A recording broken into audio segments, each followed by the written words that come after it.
So RFKJ, I mean, what appears to have happened is RFKJ had in the head of the CDC, Lisa Monarez. And, Susan, right? Susan. Susan Monarez. Her last name confuses me too. And wanted her to do a couple things around vaccines and wanted to change some things around vaccines. And she disagreed with him. And then from what I read in the papers, she ran to Senator Cassidy and tattled on him and was like, he's doing crazy things. We need more oversight. And then they got mad because she wasn't going to do what he wanted her to do. And she ran and tattled on him to Senator Cassidy, who's annoying and thinks he's the HHS secretary. He annoys me greatly. And then she got fired. So fine. I'm fine with her being fired. Like, you're not the boss. No one elected you or nominated and confirmed you as HHS secretary. You're lucky you have the job you do have. Anyway, she got fired and then wouldn't leave. And now we have 4 or 5 top CDC officials being like, me too. I quit too. I'm not working for this lunatic. Including some of the greatest people. Okay. So the couple things. There's just ask him, very sexy BDSM, very gay, over the top, pregnant people person. Mpox dude. Yeah.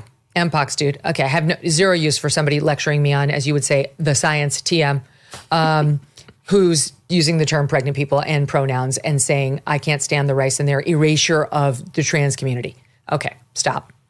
So here he is. This is the most tame. If you go on X and search this guy, Daskalakis or whatever his last name is, you will find genuinely near X-rated photos of this person who never should have been in a position of public authority, certainly not public health. Oh, here we go. Here are some of them. Does that look like somebody from whom you want your public health advice? It does not. I mean, it looks like Mpox patient 0. Honestly, like none of that looks sanitary. Okay, so that's one thing. So he still wants to advise us on what vaccines we should be taking. Okay, so that's one piece of it. Whatever to somebody like that. But the nerve of these people to now be like the distrust in public health that RFKJ is creating and the team around him. I've never seen someone so immune to the science and real facts. It really makes me want to figuratively, not actually, strangle somebody. Yes. Well, They've got to be kidding us, Ben. They're doing the game that they did with Trump when he first came on the scene, where Trump would say, this institution sucks, this is all terrible. They'd say, he's destroying the credibility of the institution. Well, what I always said about President Trump is the left accused him of being the killer, and actually he was the coroner. He would stumble on a body, he'd be like, that's a dead body. And they'd be like, because you killed it. Be like, no, it was dead before I got here. Well, I mean, the reason that RFK Jr. is the HHS secretary is the same reason that Kash Patel is the head of the FBI. Wait, it's very funny you should say this, because I always said about Trump and the media and certain other organizations too, he was the Kevorkian to their suicide, right? Like he's there, I'll give you the machine. That's fair. It's up to you what you want to do with it. Yeah, exactly. And I think that when it comes to RFK, the reason he ended up as HHS secretary is specifically because of this. It's because of the radical distrust of the public health authorities. And one of the ways that you can tell, they did this whole New York Times op-ed. It was like 9 former CDC heads writing an op-ed about how terrible RFK Jr. was. I know. And some of the things that they're pointing out are frankly things where I actually kind of disagree with RFK Jr. I don't agree with everything RFK Jr. is doing. What I've said before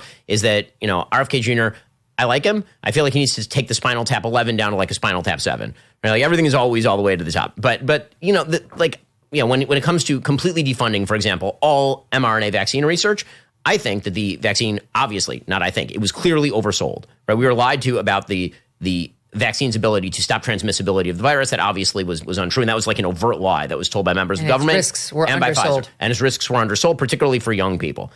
For older people, the Steelman case for the vaccine is that if you're over 65 and obese, that it lowered your death rate. Yep. Okay, fine, fair enough. The killing of like all mRNA vaccine research because you don't like the COVID vaccine, that might be overkill and that might be a problem. But one of the things they did, and this just demonstrates how incompetent they are. Let's say that you were going to advise them on PR. What you would do is you'd say, pick the single most obvious topic where he is in violation of sort of the typical understanding of science, RFK Jr., right? Like find the thing where he sinned the worst and then focus on that. Instead, what that op-ed does, it lists like 10 things. And then the last thing that it lists is, and he backed a terrible health bill that cuts Medicaid services and could deprive people of the lives. Okay. And it's like, okay, so now you're just doing politics. Yep. Or now you're just doing politics. And then they bring out the AMA and say, well, the AMA has worked for RFK Jr. We don't trust them at all. I literally did a story on my show last week about how the guy who runs the AMA, Bobby McCamala, he literally did a Zoom call with Dr. Ethan Haim, the guy from Texas Children's Hospital, who's talking about transing the kids, in which he made all sorts of insane claims about why it was necessary to trans the kids and how 50% of transgender people were going to kill themselves if they didn't have their body parts chopped off. And that guy is going to critique RFK Jr. Like, I'm sorry. And the American Association of Pediatrics, whatever it is. Yeah, exactly. They're just as bad. Or the APA. They're dying to trans our kids. 100%. And so you guys emptied out science of its content, and then you ran around wearing its face like a Hannibal Lecter mask.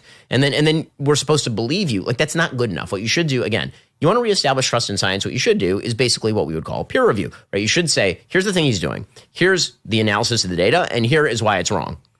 Because that leaves commentators like you and me in the position of having to now analyze the data that you're presenting as opposed to you as a human. Yep. Right. But when you go out there and you say, it's all about the pregnant people in my BDSM gear and I feel disrespected, he, him, her. Yeah. Then like, I'm sorry. I'm out. I'm not interested anymore. And it's amazing. Just like the over-reliance on experts, like they actually want us to be like 20 former CDC direct. We don't care.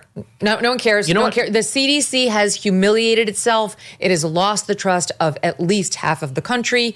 We no longer, like the moment Rochelle Walensky came out crying during the COVID pandemic, we actually cut it for those of you who had the lovely benefit of forgetting. Here she was crying. She was upset that some people might not get vaccinated and might go outside. Here she is. When I first started at CDC about 2 months ago, I made a promise to you. I would tell you the truth, even if it was not the news we wanted to hear. Now is one of those times when I have to share the truth and I have to hope and trust you will listen. I'm going to pause here. I'm going to lose the script and I'm going to reflect on the recurring feeling I have of impending doom. We have so much to look forward to, so much promise and potential of where we are, and so much reason for hope. But right now, I'm scared.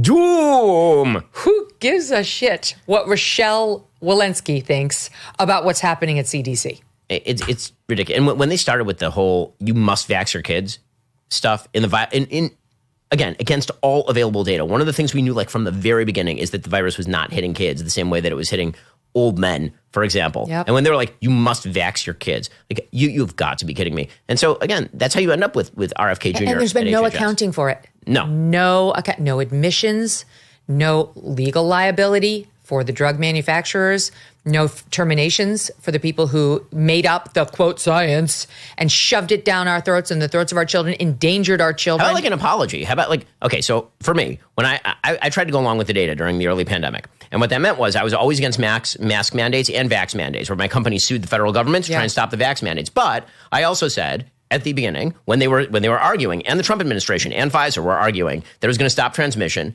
that you should get the vax. Right, I said this in, I believe, January of 2021, I believe. And this is before Trump left office. And then the data came out. The transmission was not being cut off by any of this. And that it was actually, the vaccine was actually not nearly as effective as people thought. And I apologized. I said on my show, I got it wrong. I followed the data. The data that they presented was not true. And so, I got it wrong. I'm sorry. Like, why is it that the same people who presented that data to me aren't out there apologizing? They should be apologizing, right? Why was it that Pfizer, they literally said in a conference like a year later, we never even bothered to do research on the transmissibility post-vaccination, but you remember, they retailed this idea that you got it to stop your mother from getting it.